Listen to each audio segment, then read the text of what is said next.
অবিলম্বে তিস্তা মহাপরিকল্পনা বাস্তবায়ন করতে হবে।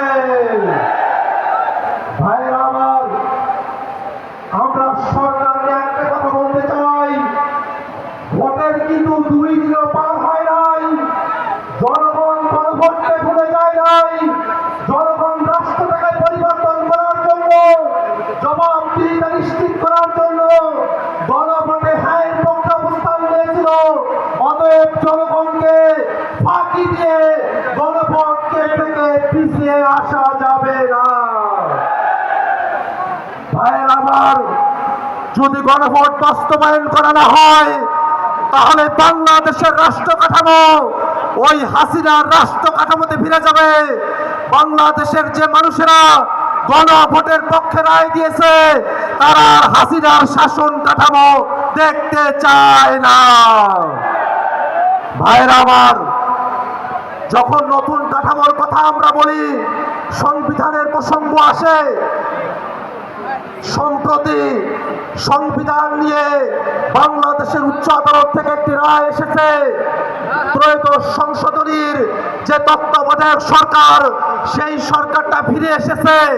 তত্ত্বাবধায়ক ফিরে আসার জন্য বাংলাদেশের জনগণ সেই 12 তারিখে রায় দিয়েছে। নতুন করে কোর্টের মধ্য দিয়ে যে তত্ত্বাবধায়ক সরকার, সেটা পুরনো ফর্মুলার তত্ত্বাবধায়ক সরকার।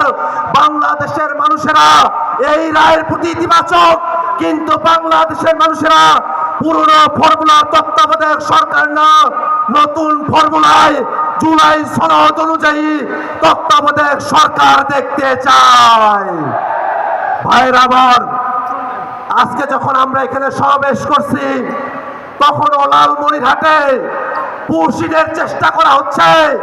বাংলাদেশের স্বাধীনতা, সার্বভৌমত্বকে ওরা বৃদ্ধাঙ্গুলি দেখানোর চেষ্টা করছে।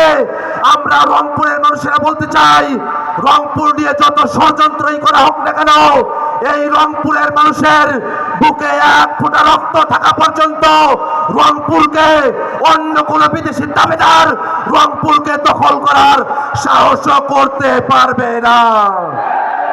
ভাইরা আমার, এই বৃষ্টি ছাড়া দিনে আপনারা যারা এখানে উপস্থিত হয়েছেন, তাদের সকলকে জাতীয় নাগরিক পার্টি এনসিপির পক্ষ থেকে শুভেচ্ছা জানিয়ে আমি আমার বক্তব্য এখানে শেষ করছি। ইনকিলাব জিন্দাবাদ।